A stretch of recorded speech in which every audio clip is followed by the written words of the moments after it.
This is hypnotic writing, and we have a great article to review today. It is a kind of layperson science article. It reviews a single scientific study, a genuine scientific study, mind you, and it draws some very simple conclusions. We're going to talk about the nature of writing this kind of article, which was actually originally generated for SEO purposes. So for the average person, scientific inquiry is not so accessible to them, even if the resources abound. So they have a hard time interpreting a raw scientific article, if you will, and they end up going to alternate sites that present the facts very simply, and in some ways rather biased, right? I mean, in an actual scientific article, there is an infinite level of caveats and disclaimers, and rightfully so. I mean, you don't derive an absolute knowledge from empiricism.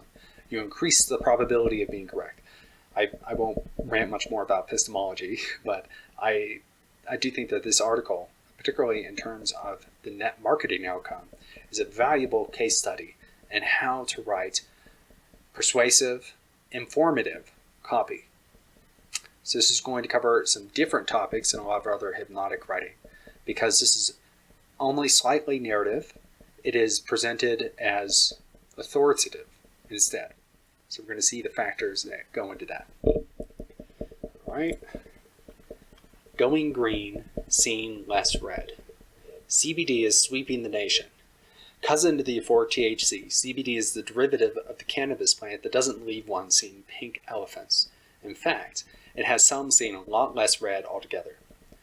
When a team of German scientists first published the results in 2014, the scientific community was flabbergasted, yet the news didn't reach the rest of us. Looking closely at the oil-secreting sebum cells, often implicated in acne, these scientists found that CBD had some big effects.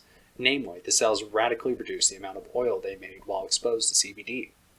By reducing inflammation, a biological rapscallion who is the culprit of many diseases, CBD seemed to prevent these oil cells from running rampant. Since the sebum cells have a tendency to overproduce when one is stressed, you may already be familiar with the pale and shiny faces of those who missed their last night's sleep. In fact, the stress associated with acne is correlated to its own perpetuation. Acne sufferers fear the mirror, only to have their trigger-happy sebum cells worsen the problem. Yet, CBD may break the cycle. As evidence mounts, the verdict is in. CBD is safe for use for virtually everyone. As more results come in, we may begin to see a new trend amongst our pimply-faced teens, going green to see less red. All right, so I've already highlighted a lot of the various categories of what we're going to talk about if you're not familiar with this system. Each highlighted aspect is usually employing a single hypnotic writing tactic. So here in this yellowy orange, we have a kind of information building combined with the value proposition. The value proposition of an informative article, right? There's no product to buy here. There's no mention of a company. In fact, the only link is to the scientific study. So the value proposition of an informative article is that this information is trustworthy. That is valid, useful information. So CBD is sweeping the nation. This simple sentence that opens it up is reminiscent of how one would read many journalistic articles. It's incredibly straightforward. It implies a trend, and there's movement. The movement is critical to keep the engagement high with the reader. In fact, to build the engagement. Our title here, which will be repeated later, Going Green, Seeing Less Red, is in many ways an open-ended question. There's no actual question, but the two questions presented are, what is going green? We have multiple ideas of what going green would mean, and in fact, what I mean when I say going green in this article is not what most people interpret. Seeing less red. Now, seeing red could be being angry, it could be one's bank account, or of course it could be seeing acne. So again, this leaves a lot to the imagination. And especially early in any given article, we need to build interest and engagement in that article. The way to do that is with headlines and opening sentences that open up a lot of questions that don't get closed until the very end. When we repeat the title at the end, that is a very nice bow that we're putting on the entire piece of writing. We're openly stating this is concluded. So, cousin to the euphoric THC, CBD is a derivative of the cannabis plant that doesn't leave one seeing pink elephants. So now we have another introduction of what we might see. We're not seeing red, we're seeing pink. So if one consumes euphoric THC, which is pot, cannabis in its traditional form, one becomes intoxicated. I think that's a Dumbo reference. So CBD is not intoxicating. That enhances the breadth of the article right out of the gate. Before we introduce a hemp-derived product, so I live and work in Colorado, and there are quite a few hemp-derived products. The demographic for, let's say, the recreational hemp is somewhat narrow. It's tightly age-constrained to a generation that tends to be younger and does not see so much of a problem with consuming marijuana. Yet, the CBD products have a very broad demographic appeal, specifically because they ease many health ailments, right? So, older folks, right now our baby boomers, have more health ailments. And to market CBD to them, we have to make it very clear that it's not intoxicating. We clear this up right out of the gate while still analogizing and let's say engaging the reader. So it's the cousin. It's not related to, it's not similar to, it's not in the same plant as THC. It's the cousin. And yet this epitomized, anthropomorphized drug or chemical is also capable of not leaving one to see pink elephants. So, in fact, it has some seeing a lot less red altogether. Another open-ended question, what the hell am I talking about? What is red? What kind of red? We have several options altogether. I mean, is this going to calm down angry people? Is it going to relieve the burden on my bank account? We have to read on to find out. So this is very common journalistic writing strategy, is opening with a series of open questions. In this case, we're not building a particular emotion, we're just building intrigue. So I'm going to do that. Can we do that? Yeah. All right, so we do have a little HTML tag in here. It doesn't look like I copy and pasted that well, but that is the original article, right? So it's a scientific article, mind you, when a team of German scientists first published their results in 2014. So traditionally, when you cite a scientific article, you allude to the researchers. In this case, my God, I think there's like 50, and we allude to the date. Now, this is useful for orienting.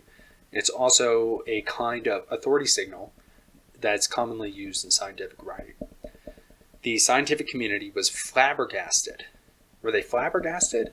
Well, unless one is particularly engaged in the scientific community, it's hard to know. The results are fairly strong from this study, but if the scientific community was mildly interested, our reader would stop right there, right?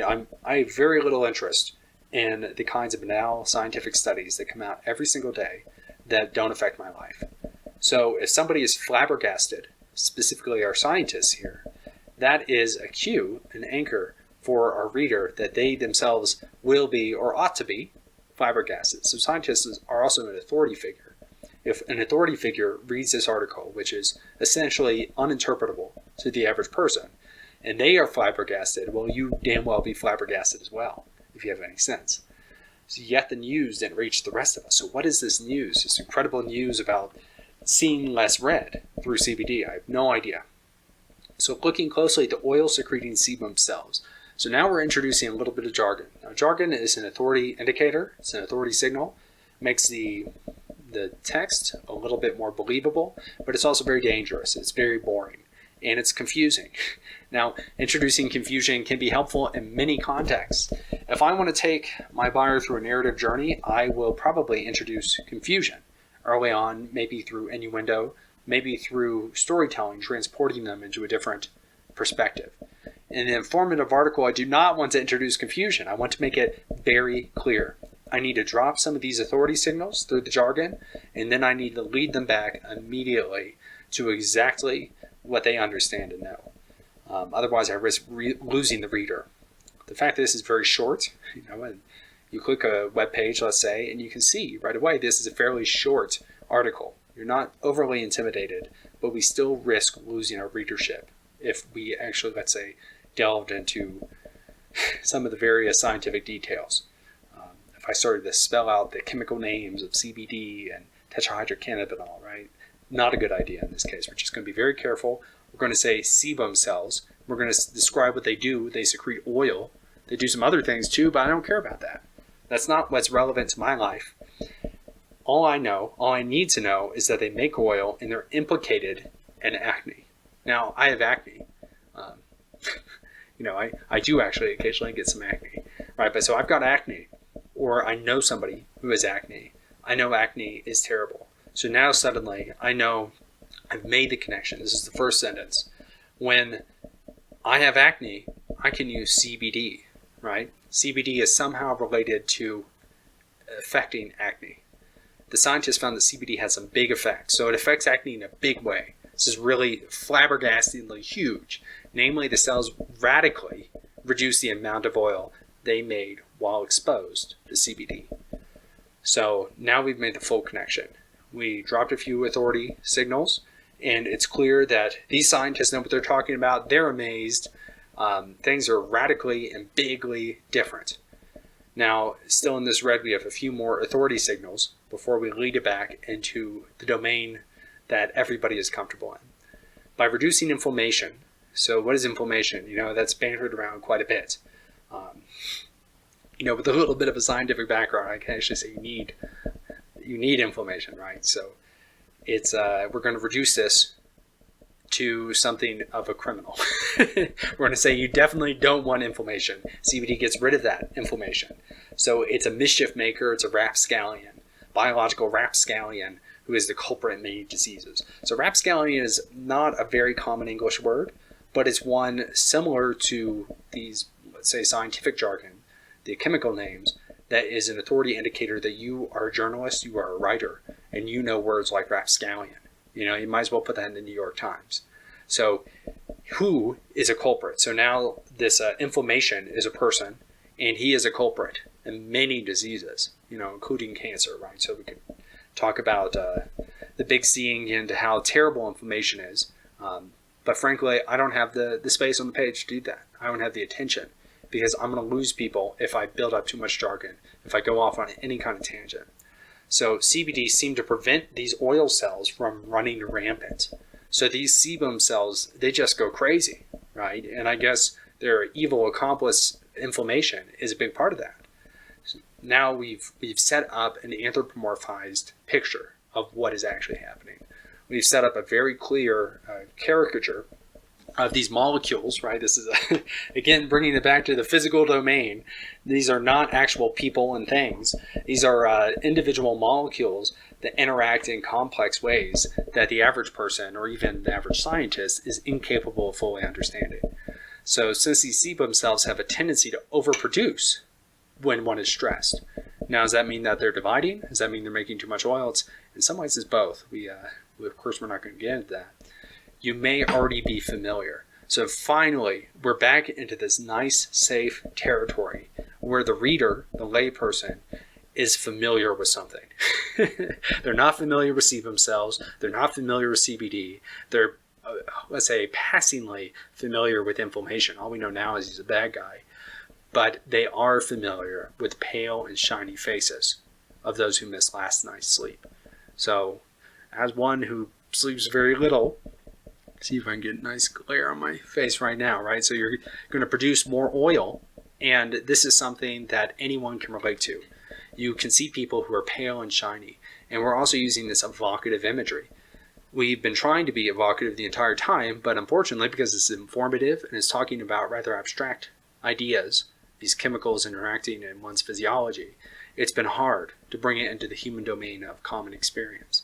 Finally, we're back. We're back on land.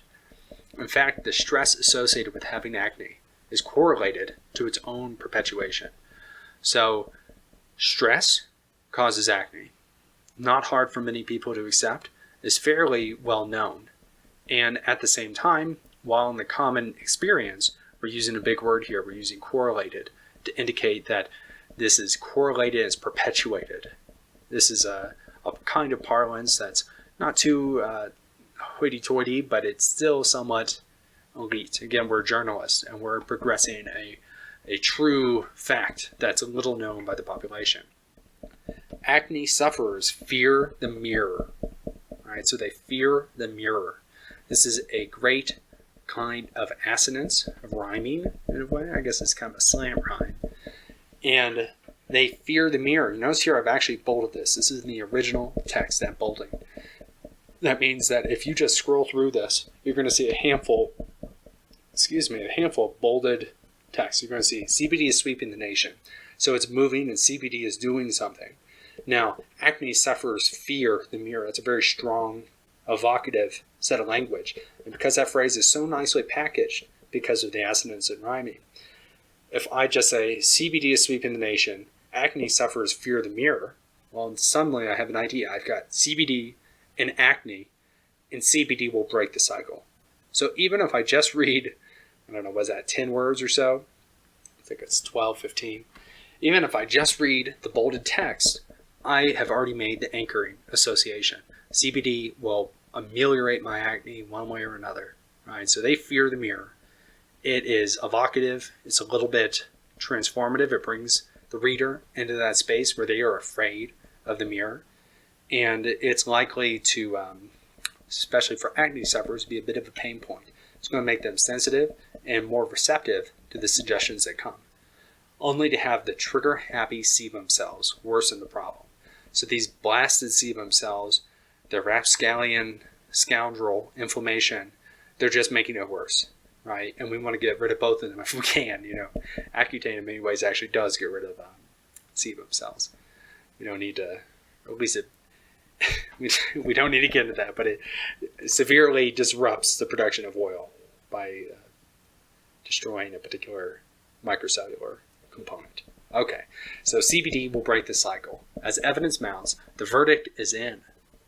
All right, so we've established credibility, and we're actually cashing that in now because we're going to make an unsupported statement. We're going to say, as evidence mounts, the verdict is in. Where's the evidence? I'm not providing any evidence, and frankly, I don't think the reader is going to be very interested in reading the evidence. I'll be in a very risky position if I start to say, well, CBD is, it does this and that, and they tried it on some dogs, and only some of them died, right? Whoo, boy. No. We're not going to go there, right? So as evidence mounts, the verdict is in. And we're going to make a very bland statement that implies a little bit more than it actually says. CBD is safe for use for virtually everyone. For virtually everyone. Now, we're not living in a simulated reality, at least as far as I know. So who is virtually everyone? Well, it's most people, right? And it's true. Most people can take CBD and have no ill effects. We won't even get into that, but we're going to make our unsupported statement, and we're going to, again, revisit some of these more canonical fears that, let's say, the older demographic has about the hemp phenomena, right? They have a lot of hesitation about CBD, as well as, obviously, THC. And not only does CBD not have you seeing pink elephants, but it's safe. It's safe for basically everybody. And you know what else? It's going to ameliorate that acne. Right? So this is a kind of narrowing that's specific to this landing page here in this next clause, this next sentence. Because now we're talking about our pimply-faced teens. Now, older folks get acne as well, right? It tends to be pretty common in the 50s, and as the immune system gets worse, it actually becomes more common. The staphylococcus, the MRSA infections that are very common in the geriatric population are, the result of senescent immunoincompetency. So they're getting older, the immune system's not doing so hot, and they get pimples too, right? Staphylococcus infections are, in fact, pimples in many ways. And in some sense, they are caused by inflammation, but they are also caused by bacteria. This could be said for acne as well. So the picture is a little bit more complex than we're painting it, but as it is always going to be, given the limited attention span of the reader. But we're also narrowing down our demographic now. By saying pimply-faced teens, we're saying, you who are reading this, if you know a pimply-faced teen, there is advice that you can give them. You can direct them to go green, to see less red. And suddenly that whole phrase, which we've forgotten about midway through reading, where we actually learned what that could perhaps mean. Right? We've forgotten about it, and now we see it again, and the whole package is wrapped up with a nice bow. Now, as more results come in, is another movement, right? So the movements or the results, they're coming in. They're walking through the door, and we're beginning to see. There's the light. Oh, right? There's a brilliant light, and it's shining in and saying, there may be a new trend. And this article, in some ways, is progressing that trend, right? It's advocating for the use of CBD to prevent acne. And the people that trend will affect, trends do tend to affect teens. So we're creating a clear direction, which is a great idea, right? It is very important to give even these abstract, informative topics a clear conclusion that in some ways this is the call to action. It says, if you know a teen, this is the kind of advice that you can give them. That's going to drive the industry forward. But what this particular article actually did, and I'm rather proud of it, right? So this particular article is nice and short, but the goal, it's an SEO article. It's to get backlinks. So you want people to refer to this article on their own website, anywhere throughout the web, right? Maybe they're on a forum and they're saying, oh boy, I got bad acne, and then CBD saved the day. And they might link to this article. Or somebody says, hey, I've got bad acne, what do I do? And somebody links to this article. Or maybe somebody says, inflammation is real bad. It does all kinds of bad stuff. CBD really fixes that up. And somebody says, you know what else it does? It fixes acne. Right? So it's a simple reference. It's read in probably 5 minutes, despite my rather long oratory here, right? So it's read very quickly. And it is a very convenient reference. It distills that scientific article down to its bare bones. Now, there are some caveats here. As a former scientist myself, right? Reading the article, it also lowers arachidonic acid and testosterone. Now, these are not total endogenous concentrations. In fact, the whole article is in vitro, right? So it was in a cultured cell dish. But, you want that arachidonic acid to build muscle, and you want the testosterone not to be a whiny girly boy. So more evidence for spaghetti-armed, pot-headed girly boys in some ways as well. Now, that being said, I don't know what kind of product that would sell. So this is a great, concise summary of the nature that an informative article necessarily must have, right? Informative articles have to be concise. They have to be concise. They have to be entertaining. They have to sound somewhat intelligent, and yet they can't go overboard on the jargon. There's a careful balance. I actually want to go back here for a second. You see this red bit? This red bit is dicey territory. We're talking about scientific articles. We're using these abbreviations. And, some people are flabbergasted and they're feeling good or bad or whatever, but there's not a lot of human emotional content in there. We do our best to introduce it, but we don't keep them in that red territory for long. We put them back where they're familiar. And that's really, really critical when breaking down any kind of technical topic. Any kind of informational topic, it has to hit the human emotional element. And to be persuasive, we have to very gently suggest the ultimate persuasive goal. Again, all we see is a very light, well, it might break the cycle, and maybe teens are going to go green. Maybe, I don't know, but they could. And it would be a valid option for them, right? It would be an intelligent move for them based on the scientific article that you just read. So, informative articles are fantastic. They can form an incredible SEO campaign. I'm not going to get into that too much, but they have to be carefully balanced between authority and suggestion and a kind of bemused engagement. And with that, I wish you so long. See you next time.